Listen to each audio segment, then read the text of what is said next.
Words are the building blocks of language, and verbs breathe life into sentences. Imagine describing a sunset without using words like shine, glow, or paint. Verbs depict actions, states of being, or occurrences. They tell us what the subject of a sentence is doing or what state they are in. Think of a verb as the engine of a train. It's the driving force that sets everything in motion. Without a verb, a sentence would be like a train without an engine, going nowhere. From walking to photosynthesizing, verbs equip us to articulate the world around us. Action verbs vividly depict actions that are tangible and observable.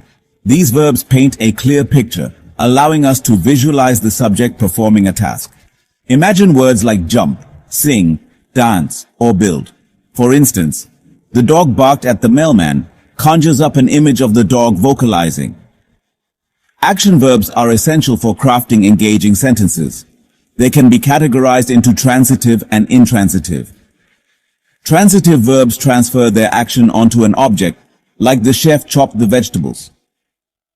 Intransitive verbs don't act upon any object, like the birds flew away. Understanding these differences is crucial for constructing clear sentences. Mastering action verbs injects vitality into your writing. Linking verbs connect the subject of a sentence to a state of being or description.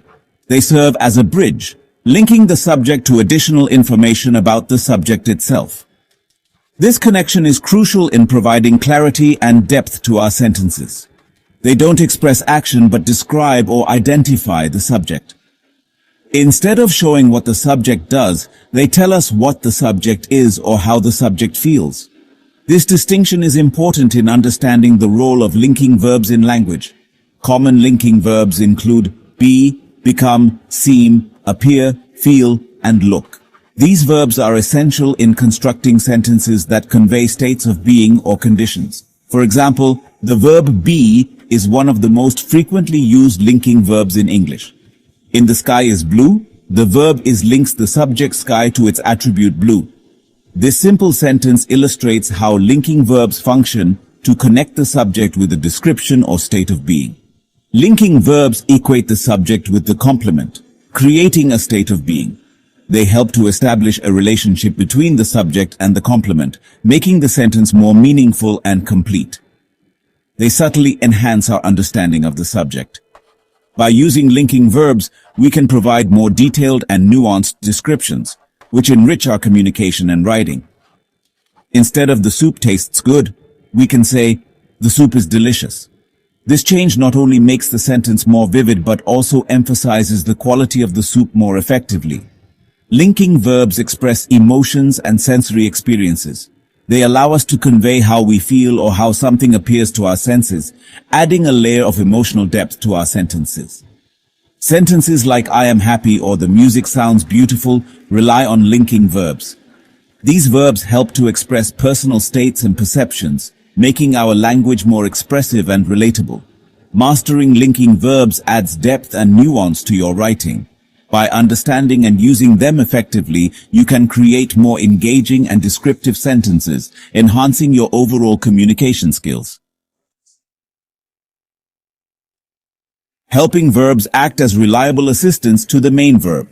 They create verb phrases that express complex tenses, moods, or voices. Common helping verbs include be, do, have, will, shall, can, could, may, might, must, should, and would. In She is writing a book, the helping verb is teams up with writing to form the present continuous tense. Helping verbs add flavor and complexity to your sentences. They express a range of temporal relationships and moods. Helping verbs also form negative sentences and questions. For example, I do not like spinach uses the helping verb do. Understanding helping verbs unlocks a world of possibilities in your writing. Now that we've explored different types of verbs, let's use them to construct meaningful sentences. Understanding how to properly use verbs is crucial for effective communication. Verbs are the action words in a sentence, and they bring life to our statements. Mastering verb usage involves understanding subject-verb agreement and verb tense.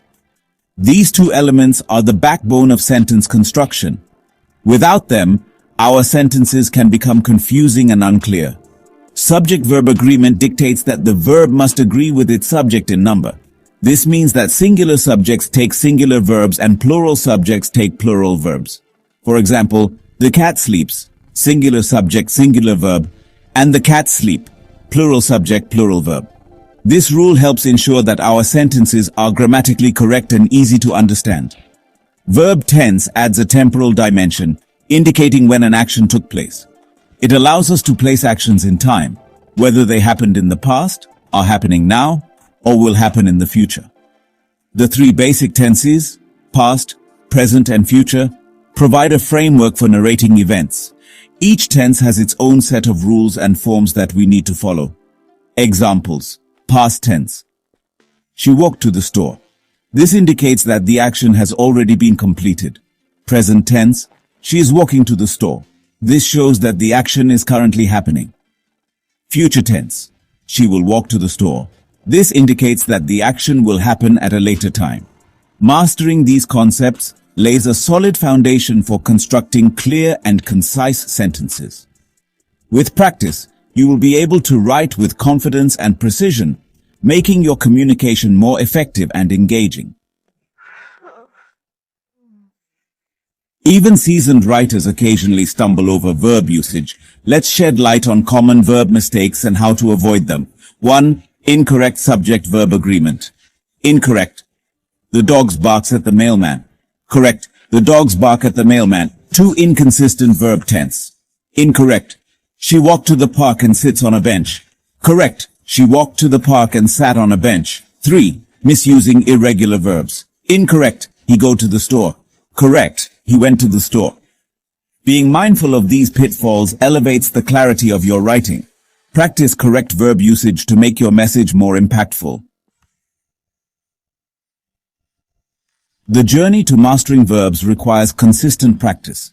It's not just about memorizing rules, but about applying them in various contexts until they become second nature. Here are some exercises to solidify your understanding. These activities are designed to challenge you and help reinforce what you've learned. 1. Fill in the blanks with appropriate verbs. This exercise will help you practice choosing the correct verb form based on the context of the sentence. The sun brightly in the sky. Think about the verb that best describes the action of the sun in this context. The children in the park. Consider what the children are doing and choose the verb that accurately depicts their activity. He a delicious meal. Reflect on the action of preparing food and select the verb that fits this scenario.